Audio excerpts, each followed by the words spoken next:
Bonsoir à tous, bienvenue au nouveau. Merci de votre intérêt parce que c'est le plaisir de vous voir aussi nombreux. Alors évidemment, le sujet des expériences de mort imminente, c'est un sujet passionnant, un sujet qui fascine. Désolé pour le côté exigu de la salle. En sachant qu'on allait être autant, j'ai tenté en vain d'avoir la grande salle parce qu'au rez-de-chaussée il y a une plus grande salle, mais elle est prise par un spectacle de théâtre. Donc on va devoir se serrer un petit peu ici. Que dire? Qu'est-ce que j'ai pris? Ah oui, normalement on n'est pas censé être aussi nombreux dans cette salle, donc on m'a dit surtout ne sautez pas. Parce qu'on n'est pas assuré pour changer d'effondrement. Donc les expériences de mort imminente, un sujet passionnant. Pour en parler avec nous aujourd'hui, Vanessa Charland-Verville. Qui est-elle? Elle est neuropsychologue en fait, elle a fait ses études à Montréal. Et elle a travaillé à la base sur les commotions cérébrales chez les sportifs professionnels. Après ça, elle est arrivée ici en Belgique et plus particulièrement à Liège. Où elle a intégré le Coma Science Group, c'est ça, je ne sais pas. Le Coma Science Group, sous la houlette de Steven Lorenz, qui est plutôt connu. Et directeur de recherche. Pour ça. Alors le Coma Science Group, il s'occupe, en fait, ils étudient les états modifiés de conscience et les expériences de mort imminente, c'est justement un exemple d'état modifié de conscience. J'ai vu que Vanessa avait publié plusieurs articles scientifiques qui sont en cours de publication. Et donc je pense qu'il n'y a personne de mieux placé qu'elle pour nous parler de la recherche scientifique au sujet des expériences de mort imminente. Pression. C'est bien. Ben, je vais me présenter debout. Donc bonsoir tout le monde. Je pense que j'ai été bien introduite ici. Est-ce qu'il y a des gens dans la salle premièrement qui ont vécu ce genre d'expérience? Ils sont plus Pas tous en même temps. Ils sont plus s'ils sont morts, ils sont plus. Non, ça c'est pas mort imminente. Est-ce que pour vous une noyade c'est suffisant ou pas? Ben, est-ce que vous avez vécu ce genre de... Je me suis noyé. Ok. Je suis encore là. Moi, j'ai vécu ce genre mais pas en mourant. Enfin, c'était une petite mort peut-être aussi, lors d'un séminaire de Stam il y a X années. Ok. Et vous, c'était dans le contexte de noyade? Je suis tombé dans un... C'est un peu embêtant, mais je suis tombé dans un canal un jour. Marché un petit peu trop près du bord. Et qu'est-ce que vous avez vu, ressenti? Est-ce que vous avez... Peut-être mieux que vous faites votre conférence, je ne sais pas, peut-être qu'on... Non, mais moi j'aime bien que les expérienceurs justement partagent ce qu'ils ont vécu s'ils le veulent bien. Parce que vous êtes la première chose en graphiquement... général, la première chose c'est l'instinct de survie. Je veux dire que quand on est comme ça, on met tout... Excusez-moi l'expression, c'est comme ça qu'on dit, on branle. On met tout en branle pour survivre en fait. Donc ça c'est la première chose. Et puis moi je pense qu'il y a un moment donné où on s'apprête au pire en fait. Donc au début on fait tout pour s'en sortir, et puis après il y a un total lâcher prise. Et là moi je pense, bon ça vous savez mieux que moi probablement, mais qu'il y a vraiment, je veux dire, une sorte de décharge, où en fait on est vraiment dans une sensation de bien-être. Il n'y a aucune souffrance qui vient, il n'y a rien du tout. On est prêt quoi. Okay. Après, en deuxième temps, dans le premier temps, croyez-moi que vous n'avez pas envie de mourir. Et puis c'est vrai, moi j'attendrai votre explication, mais c'est vrai qu'on revoit, honnêtement, c'est réel, on revoit défiler des événements de sa vie. Très rapidement, très très rapidement. Moi ce qui m'a étonné, c'est comment est-ce que finalement ça a duré que quelques secondes, si vous voulez. Parce que c'est le moment de panique et tout, et puis on ne sait pas ce qui arrive, il y a un processus qui se déclenche. Mais moi j'ai songé énormément de choses sur en fait un laps de temps qui finalement est très court. Je me suis dit qui va prévenir mes parents, plus ça j'étais professeur, j'étais avec ma classe, je me dis comment vont réagir mes élèves. Je me dis qui va s'occuper de mes élèves, comment est-ce qu'ils vont faire, et en même temps je me demandais est-ce que je vais essayer d'enlever mes vêtements, est-ce que je vais essayer d'enlever mes chaussures. Donc, Mais vous avez vécu cette tout ça de façon complètement simultanée. Et si jamais je dis des bêtises, vous me le dites. Non, et tout ça très simultanément. Et puis, ben voilà, il se passe qu'on monte à la surface quand même et on n'est pas mort. Donc voilà, c'est pas vraiment une mort clinique, mais c'est une approche, si vous voulez, de... Et vous allez voir que ça se produit dans différentes situations. Mais merci beaucoup. C'est toujours bien d'avoir des témoins de cette expérience-là quand j'en parle. Donc, je vais vous présenter un peu où je travaille, donc conjointement au centre de recherche du cyclotron de l'Université de Liège et aussi à l'hôpital universitaire, donc qui est ici, centre de recherche ici. Donc, je vois des patients dans des états de conscience altérés, donc ils ont subi des accidents très graves, et donc on doit évaluer leur niveau de conscience. Et nos activités de recherche sont effectuées au centre de recherche. Donc, j'ai 3 ou 4 slides sur la conscience, parce que c'est ce que je fais aussi. J'ai une activité clinique 50% du temps, et je trouve que c'est important, si on parle d'état de conscience modifié, altéré, qu'on définisse un peu ce que c'est la conscience pour commencer. Donc, d'un point de vue clinique, en tant que neuropsychologue, je vais séparer la conscience en 2 composantes, c'est-à-dire le niveau d'éveil. Voilà, c'est fini. Vous avez 3 euros, ça recommence. La gueule, la mort, c'est J'essaie fait tout. de... 3 euros pour 1 heure, c'est parti. Parce qu'en fait, c'est le Wi-Fi que je dois désactiver pour pas avoir ce truc-là qui vient tout le temps. Ok, super.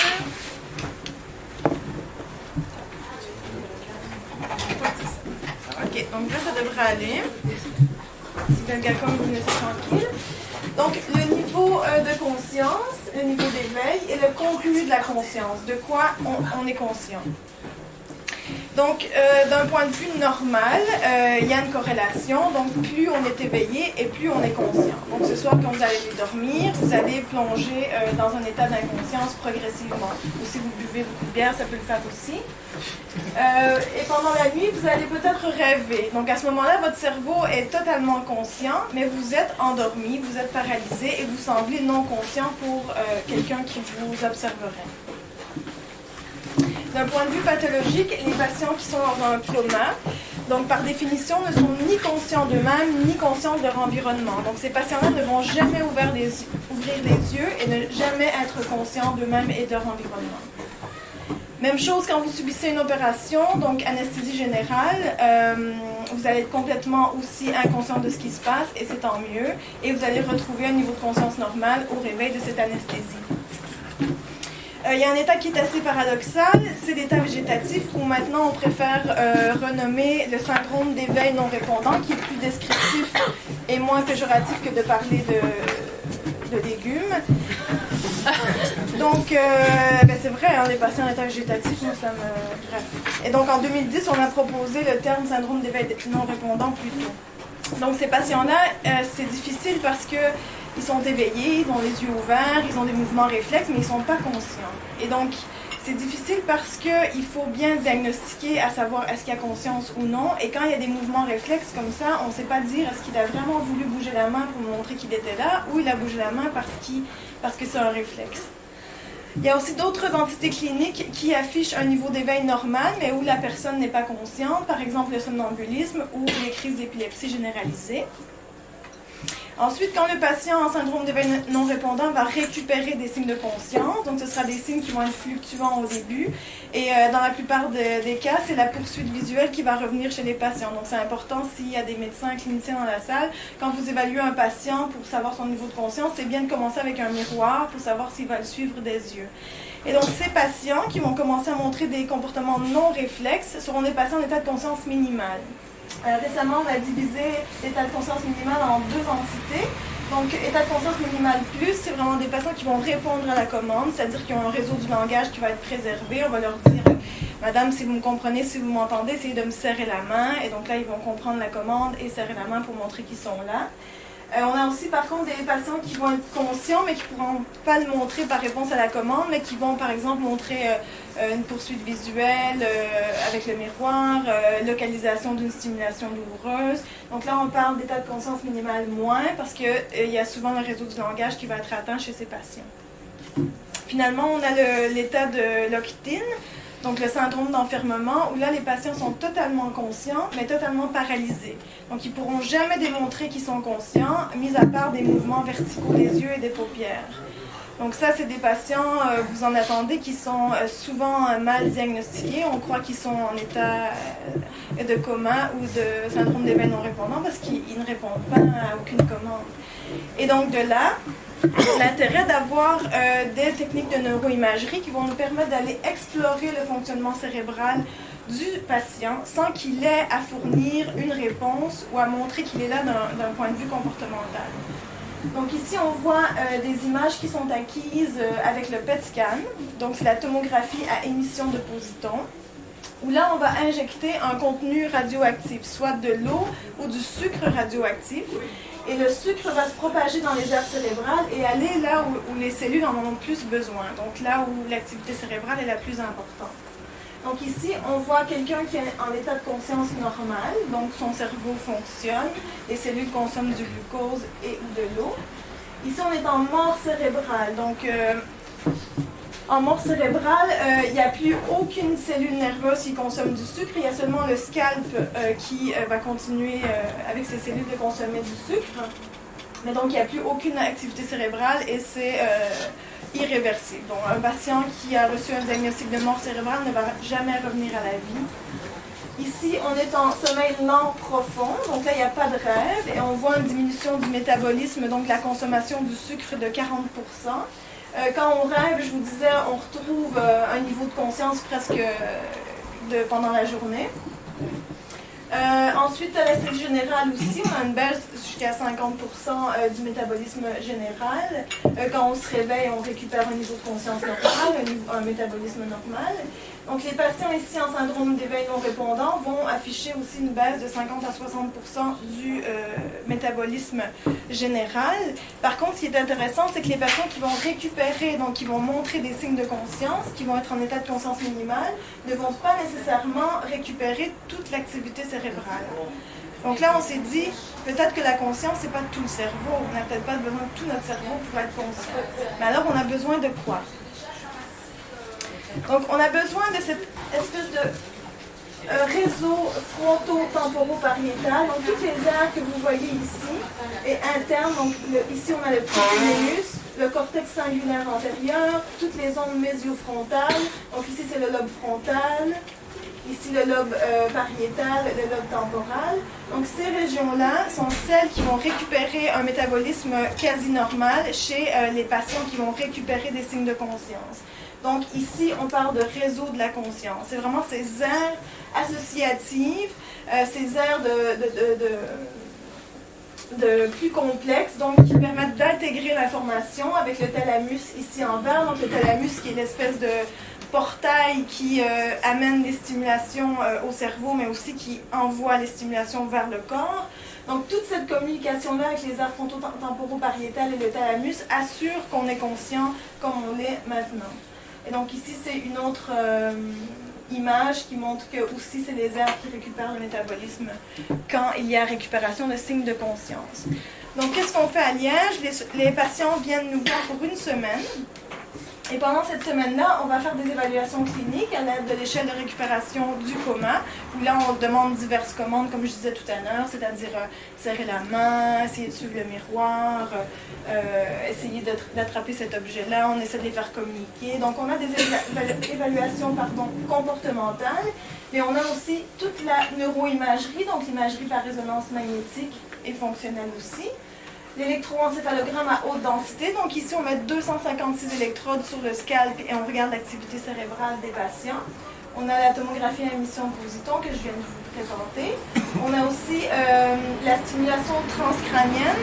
Donc ici, on va appliquer un champ magnétique au niveau du scalp et on va perturber l'activité des neurones et mesurer si le cerveau communique les deux hémisphères communiquent entre elles, parce que plus l'information se propage dans un cerveau et plus le niveau de conscience est complexe. Et on a aussi toutes les interfaces cerveau-ordinateur où là, le patient peut communiquer avec son cerveau. Donc il peut s'imaginer par exemple bouger la main et on verra une activité au niveau des ondes motrices par exemple qui vont nous montrer que le patient a effectivement pensé à bouger la main ou à bouger le pied. Et avec l'imagerie par résonance magnétique, on a aussi des paradigmes où on demande aux patients de s'imaginer jouer au tennis ou de s'imaginer visiter leur maison. Et là, on va avoir des ondes cérébrales spécifiques aux deux activités qui vont s'activer si le patient a vraiment compris et fait la tâche. Et finalement, ça c'est une échelle pour évaluer le niveau de la douleur, parce qu'on sait que la douleur, c'est un sujet éthique très important. Donc, est-ce que le patient est conscient? Si le patient n'est pas conscient, est-ce qu'il ressent la douleur? Donc, ça, il faut gérer pour que le patient soit le mieux possible. Donc, voilà, c'est le petit aperçu de ce qu'on fait à Liège. Si vous avez des questions plus spécifiques après, n'hésitez pas. Vous voulez dire que si moi j'imagine que je marche, il y a quelque chose qui va se passer. Même si je suis comme ça, que je bouge pas. Et que j'imagine simplement en imaginant. Il y a le cortex moteur qui va... Est-ce qu'on peut expliquer où en est Michael Schumacher par rapport à ce que vous dites? Mais il va pas très bien. Non, c'est peut-être... Sauf qu'on ne sait pas comment il est évalué, donc au chevet, on sait pas, ça c'est pas très clair comment il est évalué, donc je ne saurais Il n'a pas pas dire. son ordinateur pour voir le bien. Je ne sais pas comment il est. Parce que c'est assez spécifique ce qu'on fait ici, on essaie de le partager, mais malheureusement c'est encore la Glasgow Coma Scale qu'on utilise pour évaluer les patients, donc on va manquer plein de signes de conscience. Et donc dans les médias on dit qu'il est coma, mais est-ce qu'il est vraiment en coma ou s'il a évolué, ça je ne saurais pas dire. Donc on va entamer le sujet d'aujourd'hui, si vous voulez bien. Donc, pour commencer d'un point de vue historique, ici j'ai mis les premiers écrits, donc les premiers récits d'expériences de mort imminente qui sont connus. Donc oui, bien sûr, il y a eu des dessins dans des cavernes qu'on a découverts, mais vraiment les premiers récits écrits qu'on a eus, ça a été premièrement avec Platon, donc qui raconte l'histoire d'un soldat qui a vécu une expérience de mort imminente. Mais c'est encore pas appelé expérience de mort imminente, on a décrit l'histoire de ce soldat. Ensuite, il y a le peintre Jérôme Bosch, donc le peintre néerlandais, qui a peint aussi cette espèce de scène qui représente bien les éléments de cette expérience, donc qui pousse à croire qu'il a peut-être lui-même ou quelqu'un de son entourage vécu cette expérience-là. Il y a aussi l'amiral Beaufort, donc un Anglais qui, lors aussi d'une noyade, d'une presque noyade, a écrit son expérience pour la partager. Et finalement, l'alpiniste, le géologue et alpiniste Albert Heim, en 1892, a fait une chute qui aurait pu être fatale, et dont 30 de ses collègues aussi. Et donc c'est le premier qui a évoqué l'expression « expérience de mort imminente ». On croit que c'est Raymond Moody, mais c'est lui en premier qui l'a énoncé et qui a récolté donc ces 31 récits d'expérience de mort imminente.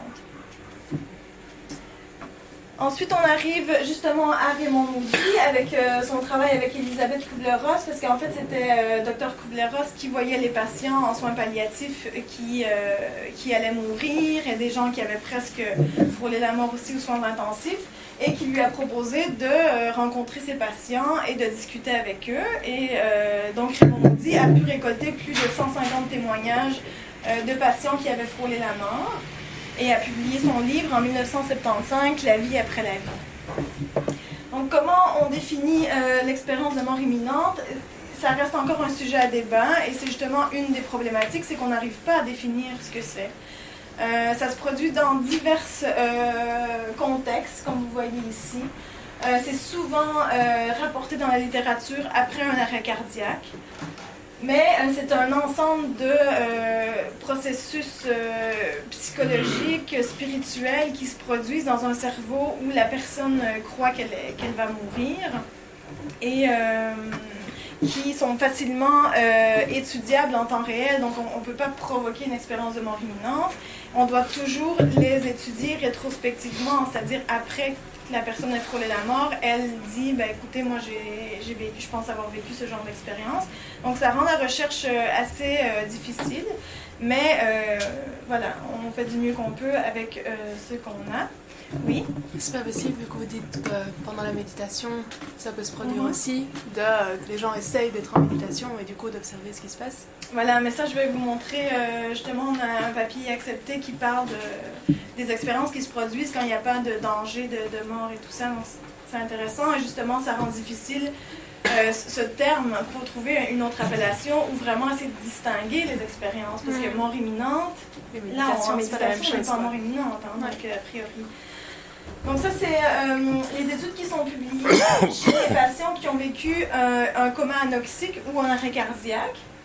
Et donc ce qu'on voit, c'est qu'il y a environ 10% des patients qui, après avoir vécu ce genre d'accident, vont rapporter avoir vécu une expérience de mort imminente. Et ici, c'est basé sur l'échelle de Grayson, dont je vais vous montrer après, qui permet, avec un cut-off, un score minimum, de dire une personne a vécu l'expérience et l'autre non. Et on a 2 outils en recherche pour évaluer si une personne a vécu l'expérience ou non. Et donc, nous, à Liège, on a eu 5% de patients qui rapportaient ce genre d'expérience. Donc ça, c'est les dimensions. Donc, premièrement, Moody a énoncé ces 15 dimensions selon les témoignages. Donc, lui, il a vraiment écouté ces 150 personnes et a récupéré ce qui revenait le plus souvent chez les 150 personnes. Donc, vous pouvez lire ici. Ensuite, en 1980, il y a Kenneth Ring qui s'est dit il faut absolument arriver à développer un outil pour classifier les gens et classifier les éléments qu'ils rapportent. Et donc, il a proposé son Weighted Core Index.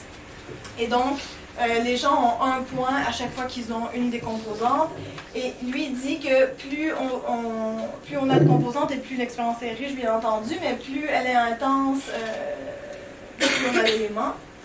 Et donc, par contre, elle a été critiquée, cette échelle, parce qu'elle est très subjective, c'est-à-dire qu'il n'y a pas vraiment de score minimum pour dire que quelqu'un l'a vécu ou non. Donc, quelqu'un qui a seulement le sentiment subjectif d'être mort, selon Ring, c'est quelqu'un qui a vécu une expérience de mort imminente. Donc là, Bruce Grayson, qui est aussi un pionnier de la recherche sur les MDE, qui est un psychiatre américain, s'est dit, bon, mais moi, je vais créer une échelle avec un score minimum. Donc, lui, il a vu 130 personnes qui avaient vécu l'expérience. Donc, lui aussi, selon les dimensions qui étaient le plus souvent rapportées, a fait son échelle. Donc, ça, c'est les 16 items de l'échelle. Et chaque item peut être coté 0, 1, 2, selon que c'était absent ou présent, et selon l'intensité à laquelle l'item était présent. Et donc, pour Grayson, il faut un score de 7 et plus sur un maximum de 32 pour être qualifié d'expérienceur.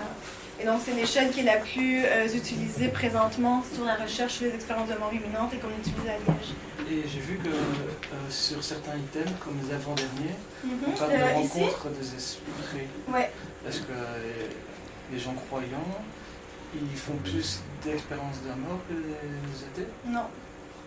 Ici, les esprits, c'est soit des esprits de religieux ou des gens décédés de leur entourage. Ah, ok, c'est pas... Et donc, la religion n'est pas un facteur expliquant la propension à vivre une expérience de mort imminente. Il n'y a pas vraiment de facteur qui... on sait que les gens plus âgés sont plus sujets à la vivre parce que, bon, ils sont plus sujets aussi à avoir, par exemple, un arrêt cardiaque ou divers accidents. Les femmes vont avoir des expériences plus intenses que celles des hommes. Mais sinon, il n'y a pas vraiment de facteurs expliquants socioculturels ou autres qui expliquent. Et la présence voix, c'est quoi exactement? On sent qu'il y a une présence, soit derrière nous, devant nous, et on entend une voix qu'on ne reconnaît pas, et souvent qui va dicter ce que la personne doit faire, ou va regarder justement la revue de vie avec la personne, et faire un peu le tribunal de ce qui était bien, de ce qui était moins bien. Tout ce qui est rêve lucide, a l'air de rentrer dans cette catégorie. Oui, mais justement, ça c'est aussi un sujet qui est à investiguer, que je commence à investiguer avec les récits de rêve et tout ça, pour voir à quel point il y a des facteurs qui sont similaires. Et la décorporation, c'est out of body experience, c'est quand la personne sort de son corps et elle se voit ou survole la salle d'opération. Distorsion de temps, ça. Donc le temps a perdu toute signification. J'ai vécu ça. Ça, c'est souvent rapporté. Donc récemment, donc on est en train de publier une étude donc sur 140 ici patients qui ont vécu un coma, donc qui ont frôlé la mort. Vous voyez pas très bien à cause de donc voilà, 140 patients qui ont un coma, donc soit que c'est un coma anoxique, traumatique ou d'une autre cause, qu'on a vu rétrospectivement. Et donc, ce qu'on s'est rendu compte, c'est que dans 91% des cas, il y avait ce sentiment de bien-être qui était là. Ensuite, c'était la sortie du corps qui était la composante la plus rapportée. Ensuite, la lumière, les distorsions de temps. Et finalement, du top 5, c'était le sentiment d'être dans un autre environnement, un environnement qu'on ne connaît pas. Les médias vont souvent parler de ces rencontres, justement, avec les proches décédés et de cette revue de vie. Mais dans notre échantillon, on a vu qu'il n'y avait que 39 et 26% des cas qui rapportaient ces éléments. Et c'est aussi constaté par d'autres études, donc les études que je vous ai présentées plus tôt sur les arrêts cardiaques, aussi où la revue de vie et les rencontres sont les moins rapportées. Mais c'est quand même beaucoup, hein, 39-26%. Ouais, Moi, je mais trouve que c'est pas 5-6%, c'est 39%. J'ai juste une question. Est-ce qu'on a observé des différences au niveau des analyses? C'est-à-dire que... Oui. Oui. Ah, vous voulez en parler après, après d'accord, très bien, ok. Oui, mais quand on parle par exemple de revue de vie, dans les médias, quand on parle d'expérience de mort imminente, c'est une des principales composantes qu'on parle. On a été surpris de dire « Ah, mais il n'y a qu'un quart de l'échantillon qui a rapporté... » C'est beaucoup de questions dans vos NDE là. Ceux qui ont subi un traumatisme d'ordre chimique, style asphyxie ou bien empoisonnement, et ceux qui auraient subi un arrêt cardiaque tout à fait classique, où il n'y a pas de modification de la chimie du cerveau. Est-ce que vous voyez une différence dans vos... Ça va venir après. Donc, quand on parle d'expérience de mort imminente, on parle souvent aussi de mort clinique. Donc, les patients vont dire j'étais mort et je suis revenu à la vie. Mais on parle en fait de mort clinique, hein, et c'est important de bien définir les termes. La mort clinique n'est pas la mort. À ce jour, on définit la mort comme étant la mort cérébrale. Hein, ce que je vous ai montré tout à l'heure, le PET scan avec la boîte vide. Une mort cérébrale, c'est irréversible. La mort clinique, c'est réversible. Et donc, à ce moment-là, la personne est mal, mais elle est toujours là, et il y a quand même un fonctionnement cérébral qui se produit. Donc ici, c'est encore des images avec la tomographie émission de positons, conscience normale, vous l'avez eu tout à l'heure, et dans un arrêt cardiaque, on voit à peu près ce schéma-là. Donc il y a une diminution de 40% du métabolisme, mais il y a quand même une activité cérébrale qui persiste, tandis qu'en mort cérébrale, il n'y a vraiment plus rien. Et donc, voilà, la mort clinique n'est pas la mort. Par contre, comme je disais, la mort cérébrale est la mort. Et donc, cette mauvaise définition et cette ambiguïté de termes fait que certains potentiels donneurs d'organes vont dire « ben non, moi j'ai trop peur qu'on pense que je suis mort, et en fait je suis pas mort ». Et ça, c'est triste parce que, voilà, la médecine, je pense, on a des bons critères pour diagnostiquer une mort cérébrale et qu'il n'y a aucun danger, si un jour vous l'êtes, de dire « je donne mes organes » parce que vous n'allez pas revenir. Donc, voilà. Ça a existé en cas de guerre, il y a eu ce qu'on appelait des erreurs de Roméo. Hein. L'erreur de Roméo, c'est-à-dire on a mis des gens dans des cercueils, ils n'étaient pas morts en fait. Oui, mais en ça, cas ça de guerre, arrive si, souvent. non, c'est Ça sérieux. arrive. Non, c'est vraiment très sérieux, c'est ce qu'on appelle l'erreur de Roméo. Mais ça a toujours existé, enfin depuis, parce qu'on n'avait pas les mêmes moyens, donc ça arrivait de temps en temps quand même. Hein. Parce que depuis 60 ans que l'Association américaine de neurologie a énoncé les termes de mort cérébrale, et depuis 60 ans, il n'y a personne qui est revenu d'une mort cérébrale. Donc, et je veux dire, c'est des tests qui sont répliqués aussi 6 heures après, donc on fait un électroencéphalogramme, on s'assure qu'il est plat, on le refait 6 heures après, il est toujours plat.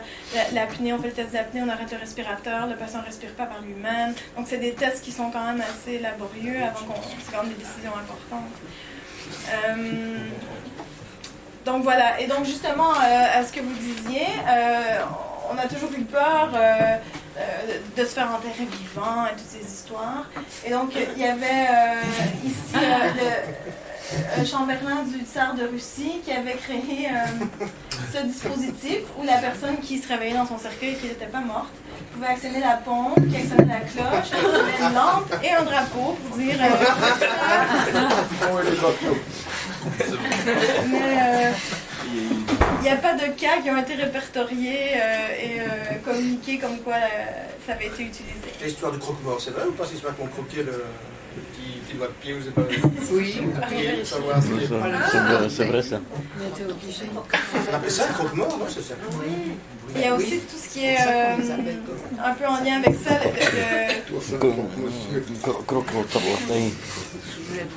le poids de l'arme. Je ne sais pas si vous avez vu le film 21 grammes, mais il y a un médecin américain qui s'amusait, il était un peu bizarre, hein, mais il s'amusait à peser des gens qui allaient mourir, et il se rendait compte que, je ne sais pas, sur 3 cas, il s'est rendu compte que quand la personne mourait, ben, il y avait 21 grammes de moins sur la balance. Les Égyptiens faisaient la même chose. Mais après, il a tué beaucoup d'animaux pour tester son truc et ça n'a pas marché. Et donc, voilà, donc l'âme n'a pas de poids. Donc ça, c'est aussi une légende médicale urbaine. L'échantillon statistique était très restreint, c'était 6 personnes, je crois. Ouais, mais c'est ça, c'était pas très... Mais excusez-moi, parce qu'aujourd'hui, avant d'enterrer quelqu'un, on fait le test de mort cérébrale. Merci, hein. Toujours. Ah oui. On peut mourir tranquille. Ça dépend de la cause et tout ça, mais quelqu'un qui est à l'hôpital aux soins intensifs et que voilà, il est dans un coma prolongé, parce que la mort cérébrale, c'est aussi un coma prolongé. Hein. Donc la personne a besoin de toutes les machines pour survivre, parce que quelqu'un en coma, tu débranches tout, il meurt. Donc là, il faut... Oui, c'est des tests qui sont appliqués, et, on ne rigole pas avec ça. Hein. Mais donc, c'est pas des tests qui sont faits s'il y a quelqu'un qui fait un arrêt cardiaque ou des trucs. Non, c'est vraiment si on a un coma qui se prolonge et que... Oui, non. C'est dans des conditions particulières. Excusez-moi, on ne peut pas faire de... Enfin, le don d'organes, il faut prélever, par exemple, le cœur quand la personne est encore en vie. Donc moi, je trouve ça... Enfin, je me suis aperçue de ça il y a quelques jours, d'une émission à radio, parce qu'ils font régulièrement de la retape, et je me dis, mais c'est vraiment insane si la personne est encore en vie. Mais non, mais la personne n'est pas en vie. Il faut faire attention, la personne n'est pas encore en vie. Elle est... Il faut que le cœur batte encore. Oui, mais c'est des machines qui la maintiennent en vie. Il n'y a aucune activité cérébrale. Donc, je ne sais pas, parce que aussi, il faut définir ce qu'est la vie. Hein? Et voilà, si on débranche toutes les machines, il n'y a plus de vie. Et donc, le respirateur artificiel a fait des progrès. Donc, on a fait des progrès médicaux à cause du respirateur, mais aussi, il y a beaucoup de gens qui dépendent de ces machines pour vivre et que ça crée souvent des faux espoirs parce que justement on a l'impression que la personne vit, mais en fait si on débranche tout, il n'y a plus rien. Donc il faut faire attention. Donc non, les donneurs ne sont pas encore en vie, ils sont maintenus artificiellement. Mais... donc voilà, donc Raymond Moody. En 1975, sort son livre avec ses témoignages. Et donc ici, les chercheurs se sont dit, est-ce que les expériences de mort imminente sont influencées par l'aspect socio-culturel? Est-ce que Raymond Moody aurait fait en sorte que plein d'hurluberlus seraient sortis du placard et disant moi, je veux être populaire, moi, je veux qu'on parle de moi, donc je vais dire que j'ai vécu ce type d'expérience-là.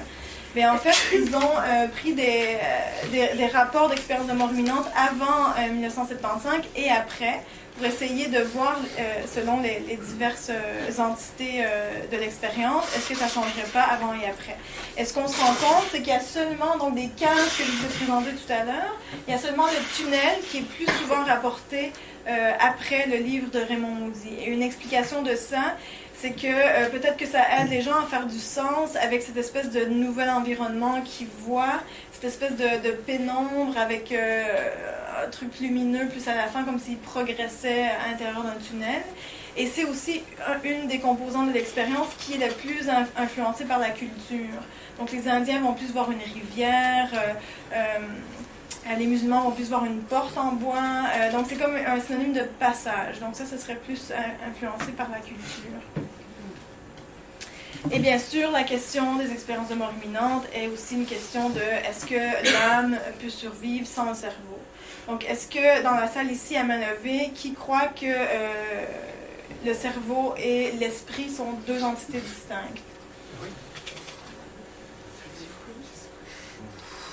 Donc, qui croit qu'à la mort du cerveau, donc ce que je vous ai montré tantôt, la boîte vide, qui croit qu'à la mort du cerveau, il y a encore vous qui existez, encore votre esprit qui est là?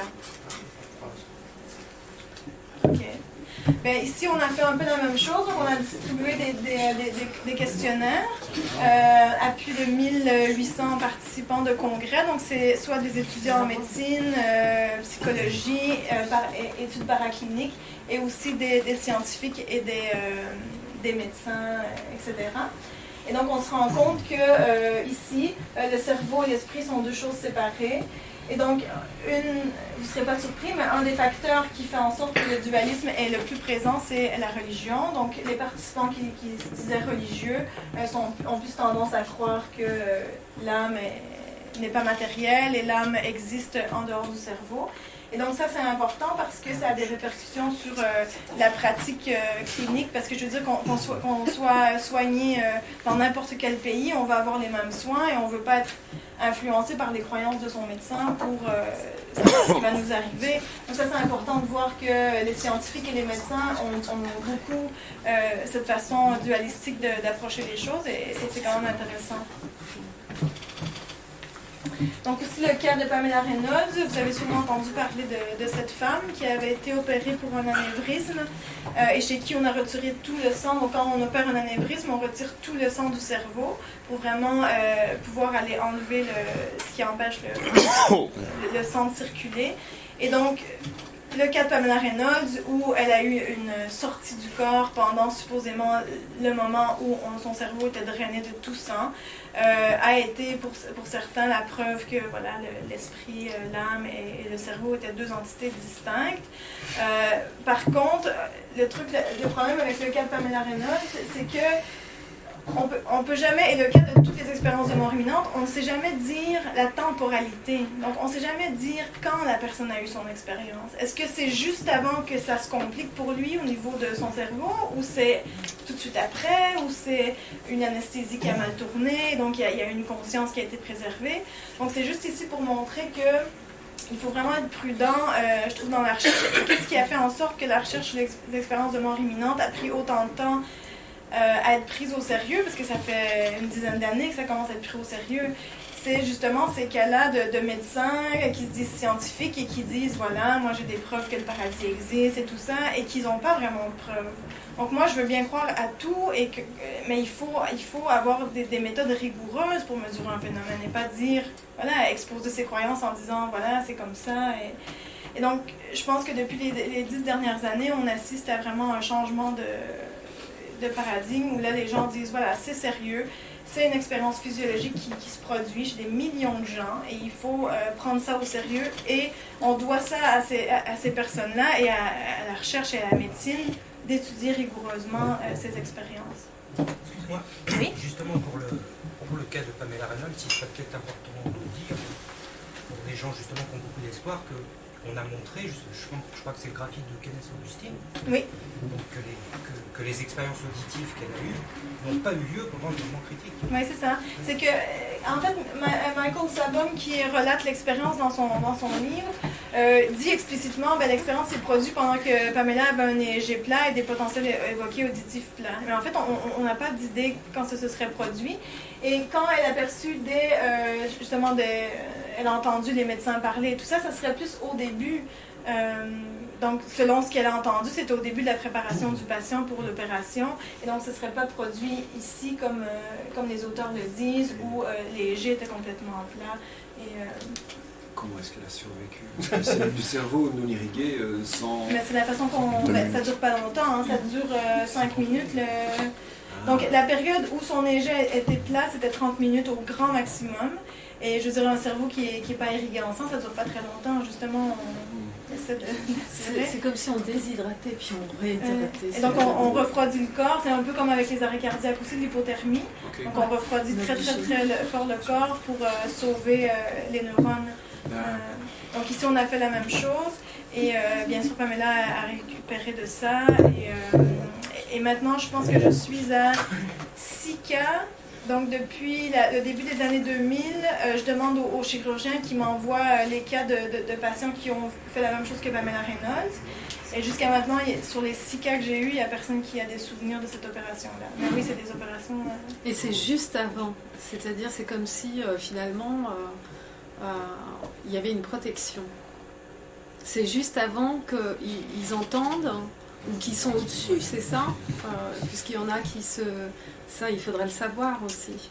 Parce que... À quel moment? Parce qu'il y en a qui ont eu des arrêts et qui voyaient en fait les chirurgiens ou les médecins en train de réanimer la personne alors qu'ils étaient au-dessus. Hein. Donc, au niveau temporel, on sait exactement quand ça s'est passé. Oui, mais c'est ça, c'est... Je pense que c'est une reconstruction a posteriori de l'événement. Il y a ça aussi qui peut... Oui, il peut y avoir une déformation, oui. Parce que, je dirais, quand on est... Oui, mais si ils redisent les propos, excusez-moi, s'ils disent les propos exacts, hein, parce qu'ils sont capables d'écouter. C'est souvent ce qu'on pense pour ce cas-là, c'est que l'anesthésie, justement, au début, n'était pas assez profonde et qu'il y a eu des perceptions auditives et que le cerveau, il ne peut pas s'empêcher. On entend un bruit, on se fait une construction, une image mentale du bruit qu'on entend. Donc, c'est dans une salle d'opération, on se fait un peu une idée de ce qui pourrait se passer autour de nous. Donc, ça reste un cas qu'on n'a pas de preuves. Et donc, oui, c'est extraordinaire ce qu'elle raconte, c'est plein de détails, c'est riche et tout ça. Mais il faut juste être prudent de dire, voilà... Il y a plein de livres qui disent qu'elle était morte, elle est revenue. Non, non, c'est pas le cas. Elle subissait une opération et si ça se trouve, ben voilà, son expérience de mort imminente s'est trouvée au moment où il n'y avait aucun danger pour sa vie. Donc, il y a la musique d'Hôtel California aussi. Ouais. On a aussi eu un patient à Liège, hyper intéressant. Donc lui, il s'est présenté, il a dit oui, je voudrais voir un neurologue parce que mon cerveau est mort. Voilà. Il est un peu d'Alzheimer. Et ça, c'est un syndrome qui est très très rare en neurologie, ça s'appelle le syndrome de Cotard. Le syndrome de Cotard qui a été... Oui, voilà. Donc, c'est un patient, en fait, le syndrome de Cotard, c'est une dépression extrêmement sévère qui amène des pertes d'intégration de son identité. Et souvent, les gens vont dire, par exemple, j'ai perdu mes 2 bras, je sais que je vois mes bras, mais j'ai plus de bras. Et donc, le patient ici disait, je sais que je suis là, je veux dire, j'ai mon esprit et tout ça, je sais pas comment l'expliquer, mais j'ai plus besoin de dormir, j'ai plus besoin de manger, mon cerveau est mort, voilà. Et donc, on a eu la chance d'explorer son cerveau, donc le fonctionnement cérébral de ce patient en syndrome de Cotard. Pour la première fois, on est les premiers à l'avoir fait. Et ici, le PET scan révèle en fait qu'il a une activité cérébrale hyper hypométabolique. Il y a presque une activité cérébrale qui ressemble à un patient dans le coma. Et donc ici, c'est comparable au sommeil lent profond et l'anesthésie générale est presque le coma. Donc, je veux dire, quand Steven Norris a vu le patient, a vu les résultats du scan, il n'en croyait pas. Il a dit, je ne peux pas croire qu'il y a quelqu'un devant moi qui se tient debout, qui me parle, qui a un cerveau qui fonctionne comme ça. Vous laissez marcher dans la rue sans se faire écraser, quoi. Ouais. Mais ça expliquerait pourquoi certaines personnes ne sentent plus leurs bras ou s'ils sont dans une activité qui est proche du coma ou du sommeil profond, par exemple. Mais c'est quand même assez rare. Hein? Ça peut être expliqué par d'autres, aussi des atteintes périphériques ou au niveau somatosensoriel ou moteur. Ça peut être encore autre chose. Mais ici, c'est vraiment l'espèce c'est la dépression, donc la sévérité de sa dépression qui amène cette espèce d'hypométabolisme dans les aires que je vous ai montré tout à l'heure qui sont essentiels pour un traitement conscient et pour l'intégration de soi-même dans l'environnement. Et donc, ce qui expliquerait, selon nous, la sensation d'être à moitié mort et de déambuler. Et donc, maintenant, il est sous traitement et ça va beaucoup mieux. Donc, je lui ai parlé il y a quelques mois d'ici et il semble aller très bien. Et donc, c'était passager, mais quand même un syndrome assez intéressant à étudier.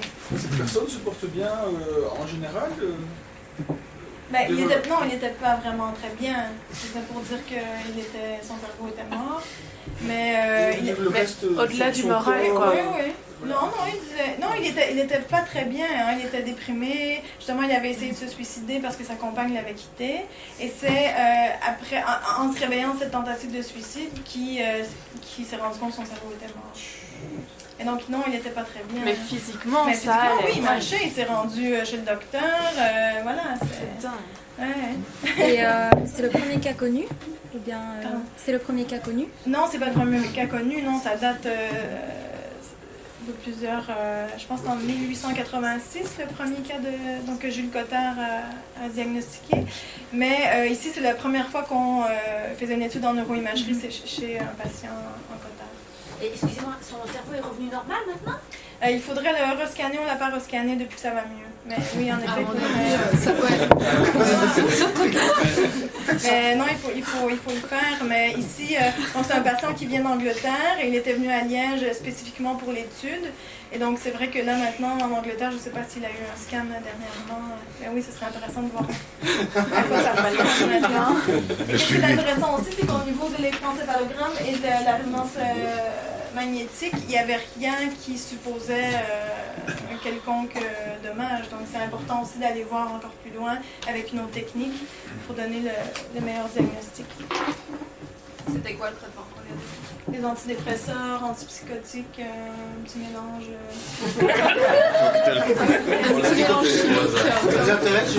Comme remède, un peu d'aldol, un petit peu d'impromède. C'est pas moi qui le suis, c'est un psychiatre là-bas, mais oui, non, c'est pas Lui faire rencontrer les gens pour qu'il aille mieux. Et Un peu de cellules de couper avec de la chimie. Ah oui, mais il faut quand même un support pharmaco, hein, dans des cas aussi sévères. Glenfiddich, Glenlivet, un petit verre avec des copains, ça. Mais bon. Donc, je ne sais pas si vous avez entendu parler aussi du neurologue, neurochirurgien Eben Alexander, qui a vécu une expérience de mort imminente, donc, et qui a été très médiatisé. Son livre a été au palmarès New York Times pendant plusieurs semaines.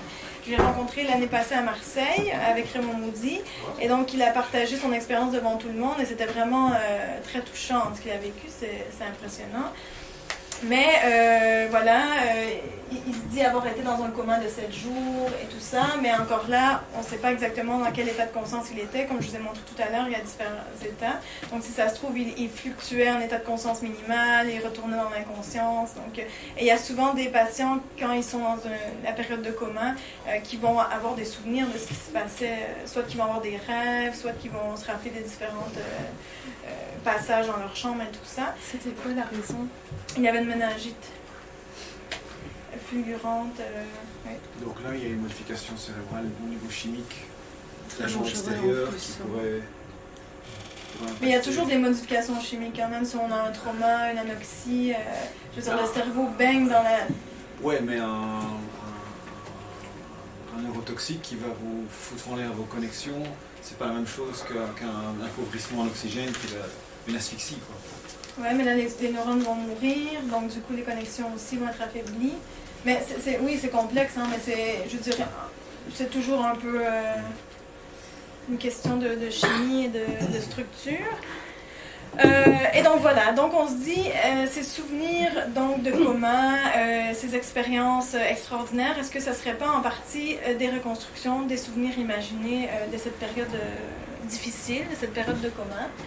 Et donc, on a publié l'année passée une étude, justement, qui s'intéressait à savoir est-ce que la phénoménologie des expériences de mort imminente se rapproche de souvenirs imaginés ou pas. Donc, on avait 3 groupes de patients qui avaient survécu à un coma. Un groupe qui avait des souvenirs consistant avec une expérience de mort imminente, c'est-à-dire qu'il y avait plus de 7 sur 32 à l'échelle de Grayson. Un groupe de patients qui avaient des souvenirs de la période de coma, mais qui ne satisfaisaient pas le score minimum pour avoir l'expérience. Et un groupe de patients qui n'avaient pas de souvenirs du tout. On avait aussi un groupe de sujets sains qui n'avaient pas vécu de coma. Et on demandait 5 types de souvenirs. Donc les souvenirs qu'on demandait, c'était donc le souvenir cible, le souvenir qui entourait la période de coma, et un souvenir d'enfance pour ceux qui n'avaient pas vécu de coma.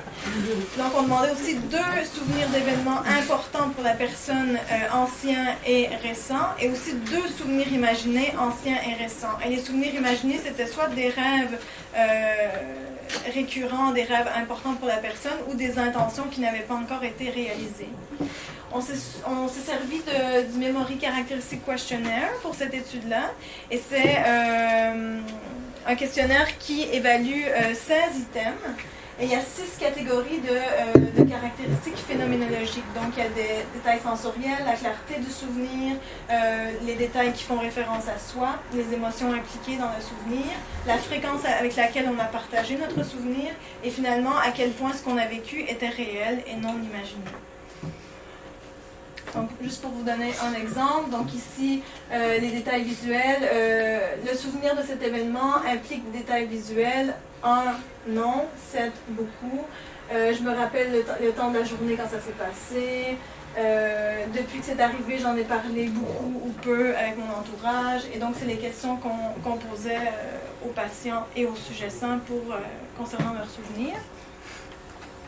Donc, ce qu'on se rend compte ici, donc on a, comme je vous disais, les 5 types de souvenirs. On a en noir le groupe de patients qui ont une expérience de mort imminente. Ici en gris clair, qui ont des souvenirs de leur coma, mais qui c'est pas une expérience de mort imminente. Pas de souvenirs en gris plus foncé. Et le groupe de sujets sains en blanc. Ici, il y a un effet du groupe. Donc, c'est-à-dire que les patients qui ont vécu l'expérience de mort imminente ont un score total beaucoup plus élevé que les autres types de souvenirs.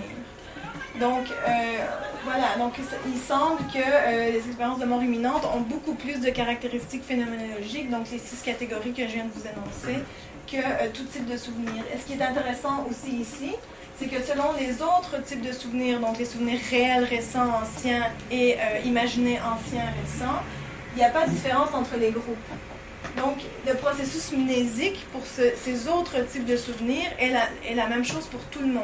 C'est vraiment l'expérience de mort imminente qui ressort de tout ça, comme si ça n'avait rien à voir avec aucun autre souvenir qu'on pouvait vivre. Et ici, un autre truc intéressant, c'est que les souvenirs, c'est des trucs vraiment importants pour la vie de la personne. La naissance d'un enfant, mariage, la mort de quelqu'un de proche. Donc, l'expérience de mort imminente ressort de tous les autres souvenirs. On a aussi l'effet du souvenir pour les caractéristiques phénoménologiques. Donc, tout ce qui est sensoriel, la clarté du souvenir, les éléments autoréférentiels, les émotions impliquées, c'est tous plus intense pour l'expérience de mort imminente. Et ici, il y a un peu moins de fréquence de partage, parce qu'on sait que les gens, ils sont pas toujours très enclins à partager ce type d'expérience qui peut être perçu bizarre, ils ont peur d'être pris pour fous, donc ils ont un peu moins partagé. Et ici, la confiance comme laquelle leur souvenir était réel est la même chez tout le monde. Donc, ils sont persuadés que ce n'est pas une hallucination, qu'ils ont vraiment vécu l'expérience et que c'est plus réel que la réalité. Et on a aussi, donc, on leur demandait un souvenir imaginé, on leur demandait aussi un rêve. Et on se rend compte aussi que l'expérience de mort imminente est toujours plus intense. Ça, c'est le score total. Donc, plus le score est élevé, plus l'expérience est riche. L'expérience de mort imminente est encore ici beaucoup plus intense qu'un rêve ancien marquant et qu'un rêve récent marquant. Et donc... Excusez-moi. Quel était le délai entre l'expérience et puis la réponse à ce questionnaire était contrôlé Oui, c'était quelques jours après la récupération. Parce que plus c'est proche, plus ça part en temps, ça pourrait donner un biais de... Sauf qu'en même temps, plus c'est partagé aussi, plus ça consolide le souvenir aussi. Mais ici, non, c'était des gens qui, pas très longtemps après l'expérience. On essayait de prendre aussi des délais qui étaient similaires pour ce qui était récent et ce qui était ancien aussi, avec des délais similaires pour justement que ça soit comparable. Mais tout ce que je vous présente ici, c'est sur Internet, hein, donc les articles, si vous voulez avoir plus de détails, allez lire. J'ai les références. Je crois que ça reste longtemps pour répondre à monsieur. Moi, j'ai rencontré une dame qui a au moins 70 ans. Elle a eu sa première clinique quand elle avait peut-être 8, 9 ans, 10 ans. À 70 ans, elle s'en souvenait comme si c'était hier. Oui, non, c'est impressionnant. Ouais. Et donc ici, encore une fois, toutes les caractéristiques, et on voit que encore plus que les autres souvenirs que je vous ai montrés, comparé au rêve, l'expérience dominante est encore plus intense. Donc ça n'a rien à voir avec un rêve selon tous les détails perceptuels, spatio-temporels et de référence à soi. Donc c'est intéressant. Et donc ici, récemment, on a voulu voir justement est-ce qu'il y a une différence dans le contenu et l'intensité des expériences selon que la personne a vécu un péril, donc une situation où elle allait mourir, ou il n'y avait pas de situation de péril. Donc là, on avait 140 patients, je vous ai dit tout à l'heure, qui avaient vécu un coma. Donc il y a 45 c'était une anoxie, 30 un traumatisme et autres 65. Donc autres, ça peut être hémorragie, infection, toutes sortes d'autres causes qui ne sont pas traumatiques ni anoxiques. Et on avait aussi 50 sujets qui nous ont contactés disant moi j'ai eu cette expérience-là pendant la méditation, pendant que je m'endormais, pendant que j'ai fait une syncope. Donc toutes des situations où l'individu n'est pas prêt de mourir. Donc on a comparé ces groupes de patients. Donc premièrement, on a comparé tous les patients qui avaient vécu un coma avec tous les sujets qui n'avaient rien vécu de dangereux pour eux. Et il n'y a pas de différence significative selon le contenu ou l'intensité. Donc l'intensité, c'était selon l'échelle de Grayson. Plus le score est élevé, plus c'est intense. Donc les scores ne diffèrent pas que la personne a vécu un coma ou non. Ce qui est intéressant. Et le contenu, donc les différentes caractéristiques rapportées, donc les 16 items que je vous ai montrés, il n'y a pas non plus de différence significative entre les deux groupes. Donc, coma, pas coma, on dit la même chose. Et ensuite, on a comparé donc les trois groupes, donc les trois étiologies différentes pour savoir est-ce que l'étiologie jouera un rôle, comme vous demandez tout à l'heure, est-ce que le processus anoxique ne serait pas différent dans ce que les gens racontent. Et non plus, il n'y a pas de différence significative. Donc, que ce soit une anoxie, que ce soit un trauma, que ce soit autre chose, et que ce soit la méditation, c'est une expérience universelle. On raconte la même chose plus ou moins. Donc, est-ce qu'on a fait des analyses chimiques de... C'est ce dont je voulais savoir, effectivement. Si on a fait des analyses chimiques du sang des personnes, est-ce qu'il n'y aurait pas eu un élément chimique qui aurait... Du liquide... non, parce que de toute façon, on n'a pas trouvé de différence significative. Donc, même si on aurait relevé quelque chose dans le sang qui aurait été différent, il n'y a pas de différence. Donc, non, mais tu peux avoir, si tu as tout un groupe qui ne font pas les réactions, et tu fais une ponction de liquide cérébral. On va faire une ponction lombaire comme ça. Hein. Ça prend un protocole, il faut qu'il y ait une raison pourquoi on fait une ponction lombaire. C'est quand même pour rester éthique. Vous êtes en train d'analyser la mort. À un moment donné, il y en a qui veulent voir y passer, analyser, alors... Il fait un regardien avec ponction lombaire, je suis pas certaine que ça va se passer. Qu'est-ce qu'il y a on fait des comment est-ce qu'on appelle ça quand la pression, oui, trépaner pour diminuer, baisser la pression dans la boîte cadrée, on fait ça tout le temps. Dans cas de choc. Autant de C'est pas médecin. On fait pas ça, des chocs au niveau du cerveau. On voit la pression à l'intérieur du cerveau. Au temps de la préhistoire, on faisait ça aussi. Trépaner. C'est contrôlé. On ne peut pas savoir. Dans la préhistoire, on faisait ça, on trépanait aussi. Comme je disais tout à l'heure, on ne peut pas contrôler vraiment, suivre les gens dans le temps et dire lui, il me semble que lui va vivre l'expérience, on devrait faire une ponction lombaire et un test de sang. Vous le faites d'office. Et puis vous avez un certain nombre de personnes avec une formation, et puis il y a des chercheurs qui l'ont fait, donc il y a des chercheurs qui ont mesuré le niveau de dioxyde de carbone dans le sang. Il semble que ceux qui ont un niveau plus élevé rapportent plus que les autres. Donc il y a quand même des regards là-dedans au niveau chimique. Oui. Mais il faut voir si la chimie, là, c'est la conséquence ou la cause, peut-être que... C'est ça, c'est voilà.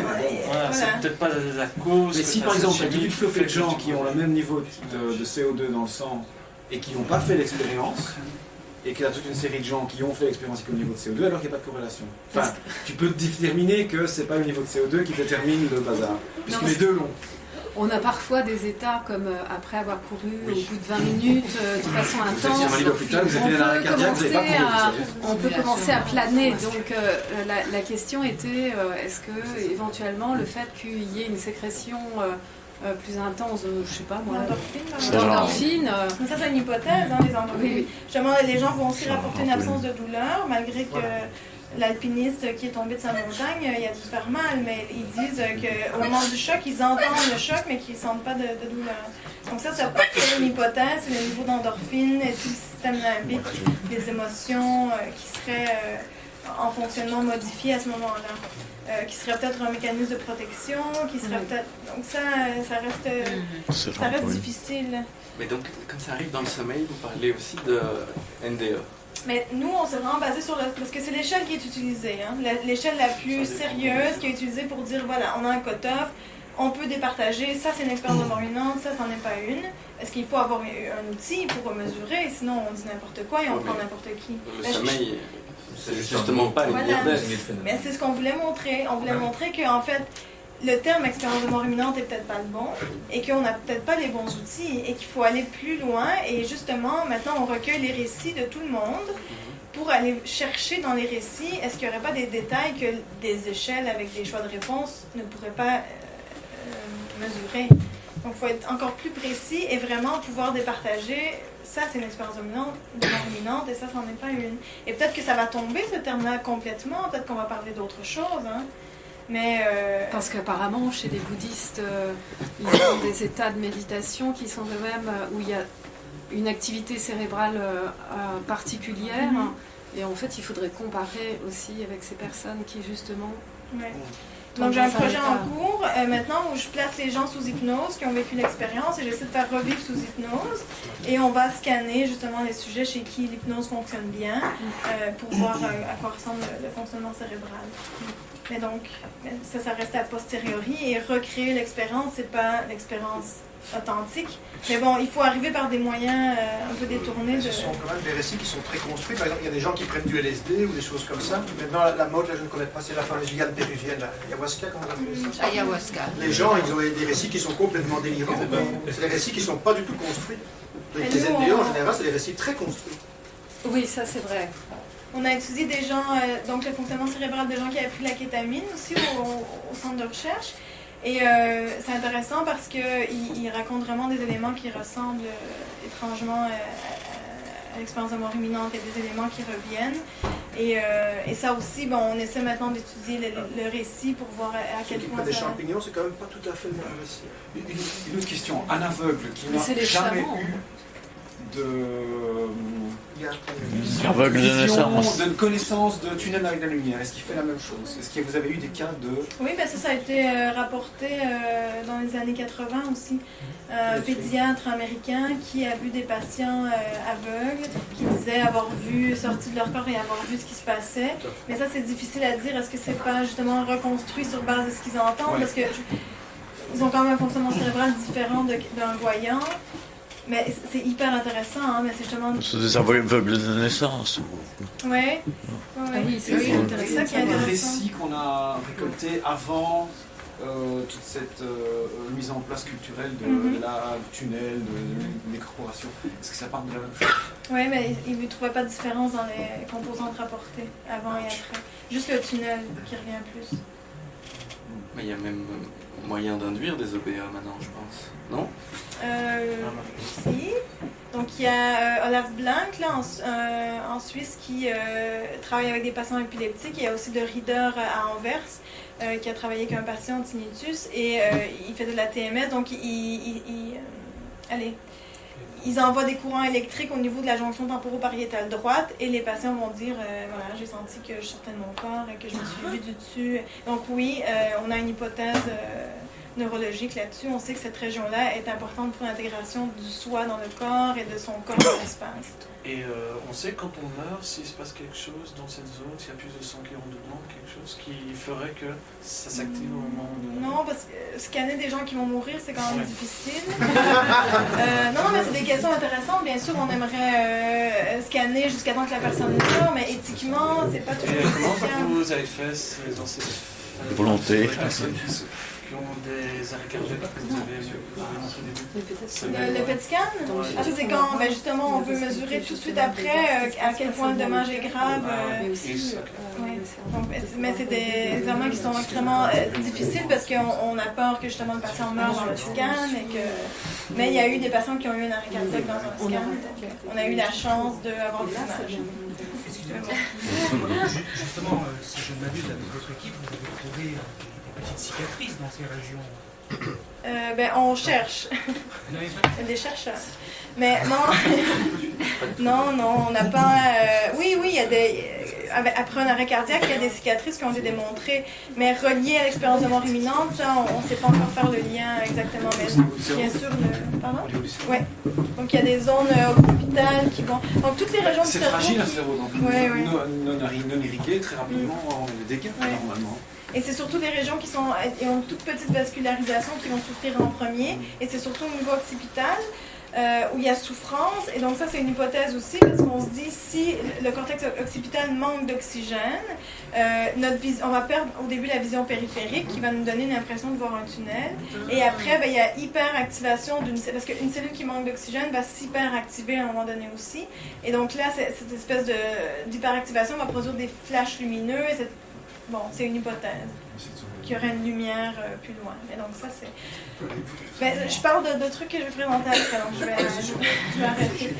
Donc on a aussi regardé dans cette étude-là si le passage du temps aurait un effet sur le contenu de l'expérience. On a pris toutes les études de coma anoxique prospectives que j'ai présentées au début, et on a comparé avec notre groupe de patients anoxiques.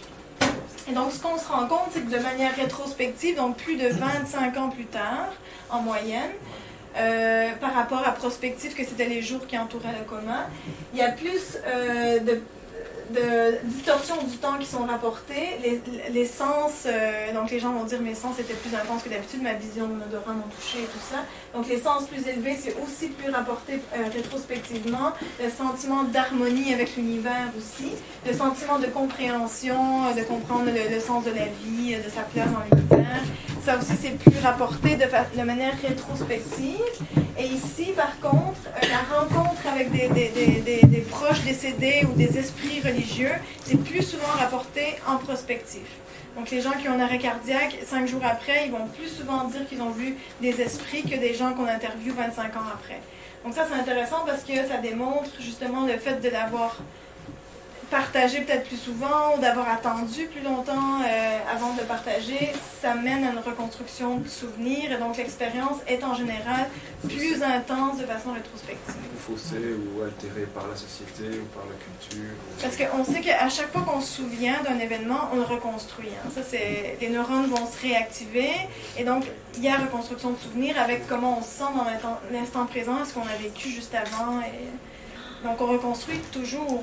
On modifie en fait. Oui. On n'a jamais un souvenir tel quel, hein, jamais. Ça, et des gens qui ont vécu par exemple un arrêt cardiaque et qui vivent une expérience de mort imminente, est-ce que par après, même si l'expérience de mort imminente est finie, mais par après par exemple ils revoient des esprits ou ils ont encore des... Il y a des gens qui vont garder des petits... ils vont avoir surtout des prémonitions. Qui vont voir des accidents qui vont se passer, ou donc ça c'est souvent une source de détresse, justement la prémonition. Mais ça c'est difficile aussi à mesurer parce qu'ils vont toujours dire a posteriori, ah j'avais vu l'accident des enfants dans le bus en Suisse. Ben, on n'a pas demandé avant que ça arrive, donc on ne sait pas dire est-ce que c'est vraiment vrai. Ben, il y avait eu un accident de bus il y a 2 ans et il y avait une sujette qui m'avait parlé de ça.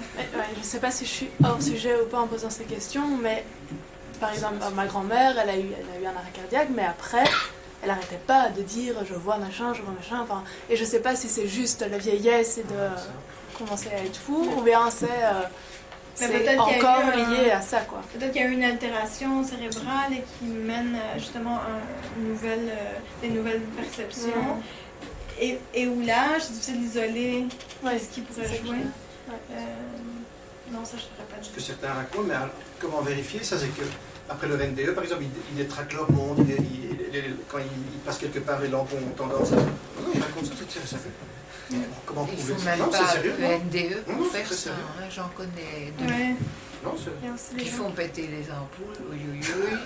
Et j'en connais une qui, touchant du bois,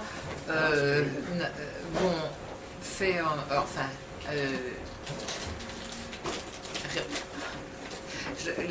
le tableau électrique quoi, était en panne et puis ça s'est remis. Donc ça peut être le contraire. Oui, mais c'est pas marrant. C'était pas cher.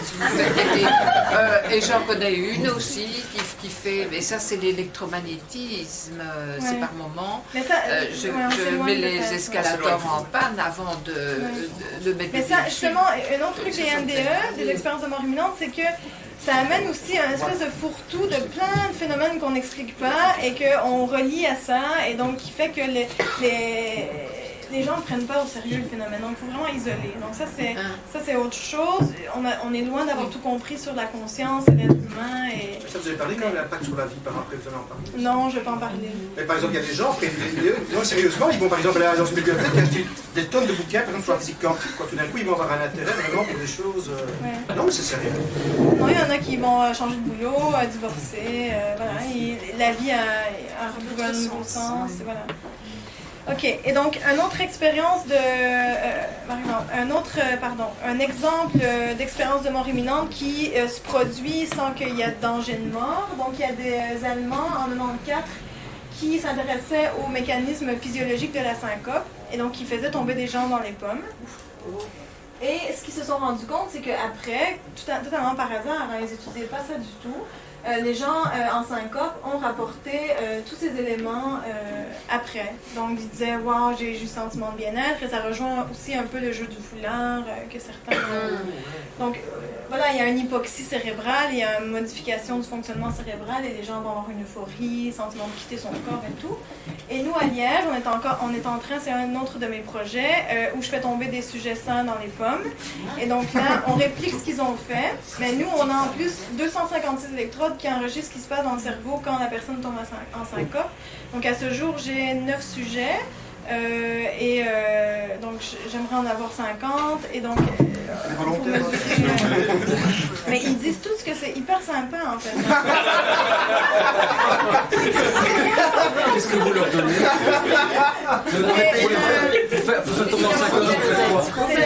C'est la méthode de Vasalva, donc ils sont en position de squat, ils hyperventilent et aussitôt qu'ils ça commence à picoter et tout, ils se relèvent d'un coussin et ils soufflent la bouche fermée jusqu'à temps qu'ils partent.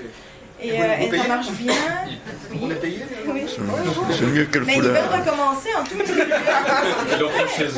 J'ai fait 3 syncopes par sujet et ils disent « Ah oui, je veux bien recommencer. » Mais ça dure 10 secondes. Hein, Qu'est-ce qui provoque un syncope? c'est un manque d'irrigation en oxygène transitoire. Ok.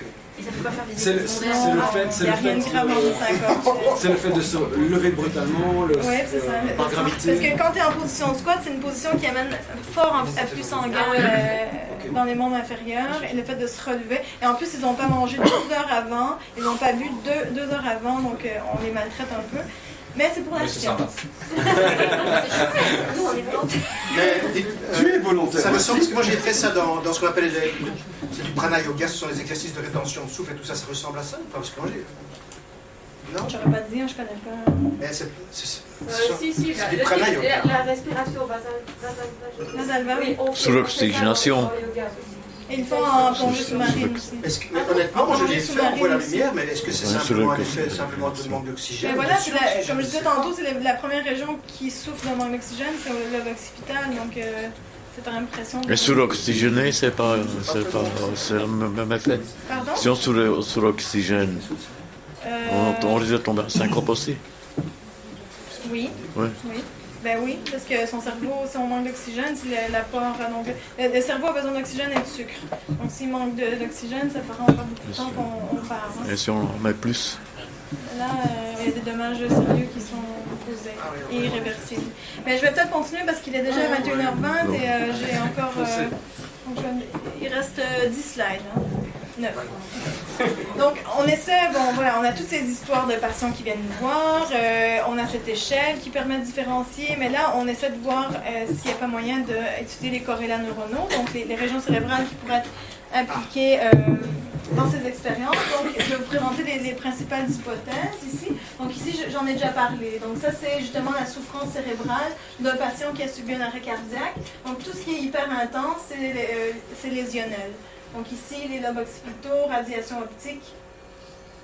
Ici, études d'hyperintensité qui démontrent que c'est des aires qui sont touchées en premier et qui pourraient expliquer, donc Dr Blackmore qui a été pionnière pour cette hypothèse de perte de vision périphérique et de flash lumineux au centre du champ visuel. Il y a aussi tout ce qui est flashback, revue de vie. Les patients épileptiques sont très riches pour étudier le fonctionnement du cerveau. Il y a plusieurs patients justement que quand ils sont sur le point d'avoir une crise ou pendant la crise, vont avoir justement cette revue de vie pendant une crise d'épilepsie. Et ici, justement, des chercheurs se sont intéressés à mesurer l'activité cérébrale de sujets qui avaient vécu une expérience de mort imminente et ceux qui n'avaient pas vécu l'expérience. Et ce qu'on montre, c'est que les expérienceurs ont une activité qui ressemble à une activité épileptiforme au niveau du lobe temporal gauche. Et le lobe temporal, on sait que c'est le lobe un peu de Dieu qu'on dit, parce que c'est le lobe qui englobe toutes les expériences mystiques. Et donc, on a décelé ça chez les sujets qui avaient vécu l'expérience. Donc, la sensation de présence, de penser que quelqu'un est derrière nous ou devant nous, en fait, c'est une reconstruction mentale de soi-même, devant ou derrière nous. Donc, c'est aussi des sensations corporelles qui sont un peu ici impliquées. Et là, c'est du côté de la jonction temporopariétale gauche. Donc, tantôt, quand j'ai parlé de sortie du corps, c'est jonction temporopariétale droite. Mais ici, c'est du côté gauche maintenant. Et ça, c'est une expérience où on a provoquer un sentiment de présence chez des sujets en laboratoire. Et donc,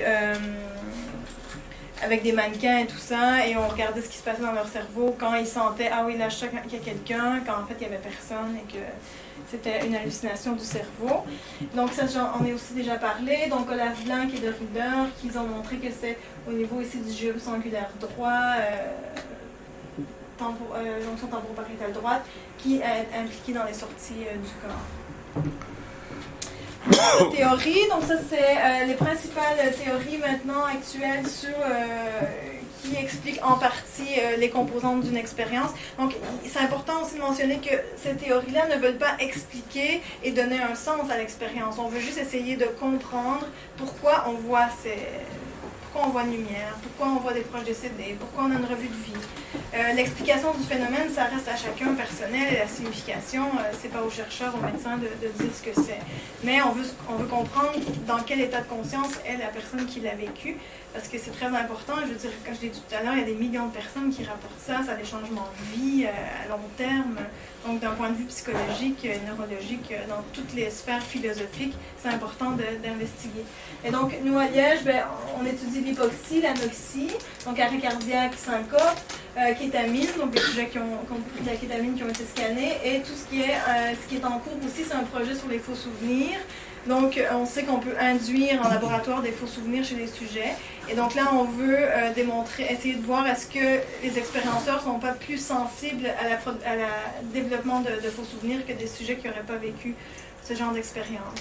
Parce que ça, c'est intéressant. Et les faux souvenirs aussi sont à la mode pour tout ce qui est témoignages en cours et des membres de jury et des témoins de crimes et tout ça. On veut vraiment identifier la reconstruction de souvenirs et les faux souvenirs. Donc, en conclusion, voilà, ça montre ici que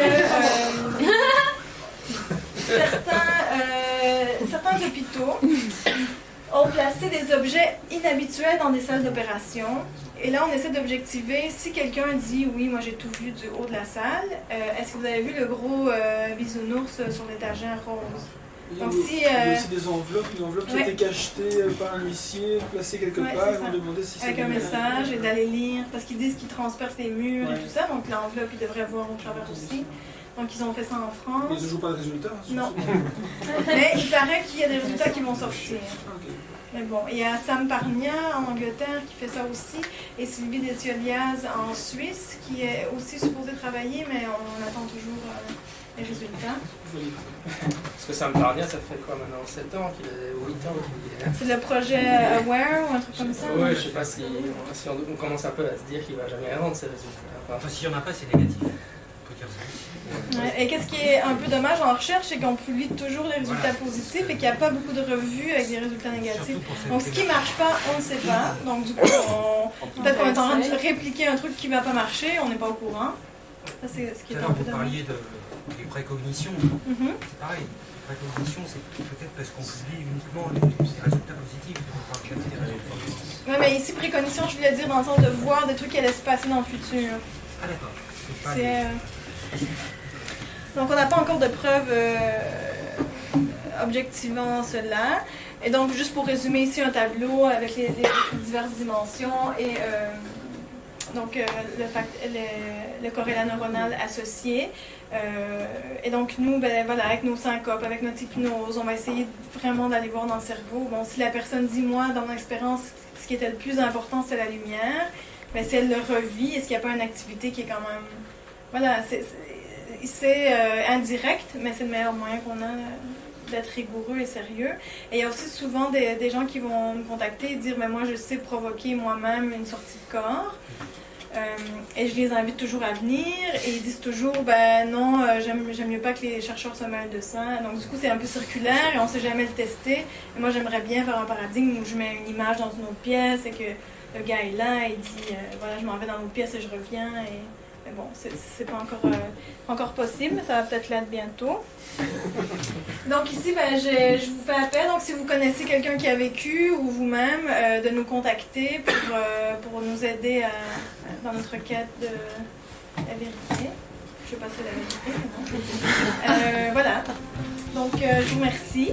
J'ai quand même une recherche.